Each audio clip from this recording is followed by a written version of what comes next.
Hey, it's Mike Monday here, and today I'm going to show you how you can tweak a well-known formula used by high achievers in all walks of life and turbocharge your creativity in the studio this year.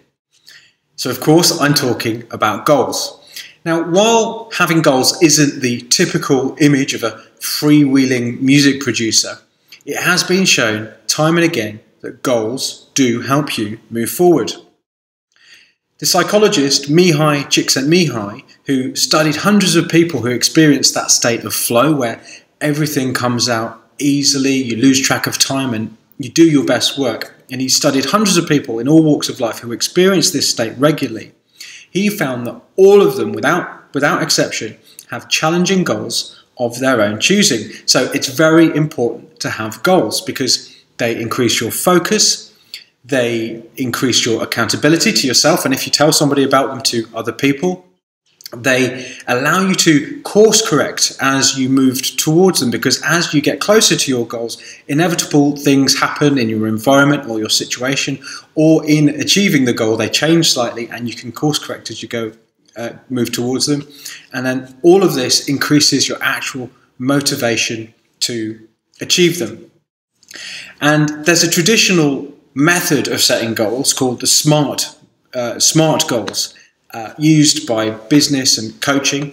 And SMART stands for specific, measurable, agreed, recorded, and time-bound, or some variation of that. But for music producers, I've thought about this a lot and it doesn't quite cut it for me. So here's my suggestion for you this year. Make your goals creative. So your goals have to be challenging, stimulate you enough to keep you engaged, but not so challenging that it puts you off, you get overwhelmed or terrified. You want to be in that sweet spot between bored on the one hand and completely, utterly terrified on the other. Now, I understand this can be challenging in itself. Finding that sweet spot between the two can be tricky. So what you need to do is experiment. If you're currently in a situation where you're bored and you're not finding what you're doing exciting at all, make it a bit harder, make something a bit more challenging, an element of it. If you're completely overwhelmed, then you need to dial it down a bit and make it a little bit more easy.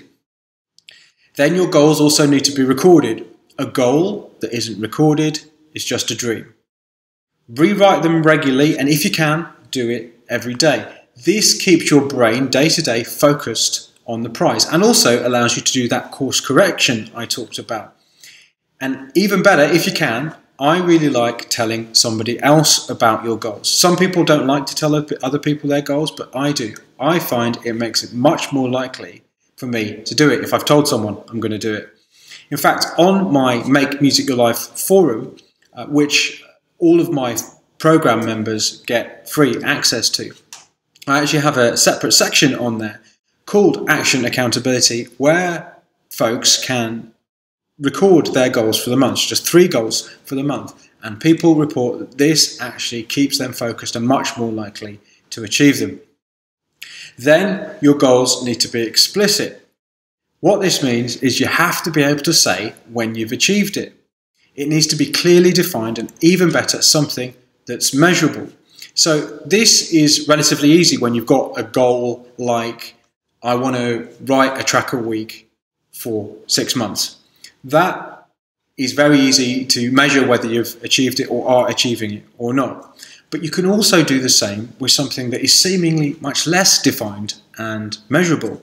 Something like, I want to be more confident in a certain situation, say DJing in front of people.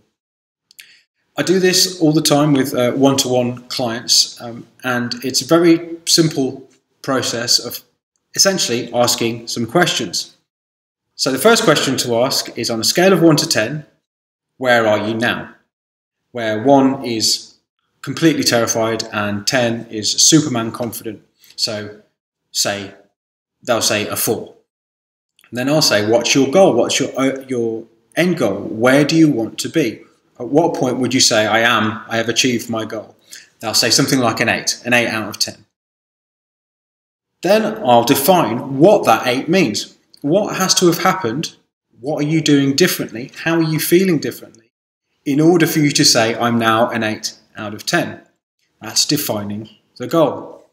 Then in order to get them moving, I'd ask them, right, you're on a 4 now. In order to get to a 5, what has to have happened? What can you do to move just one step closer to your goal? By doing this, I'm making the goal explicit, definable, measurable.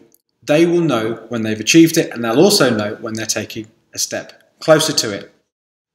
So that's the first 3 elements of a good creative goal. And in the next video, I'll reveal the next.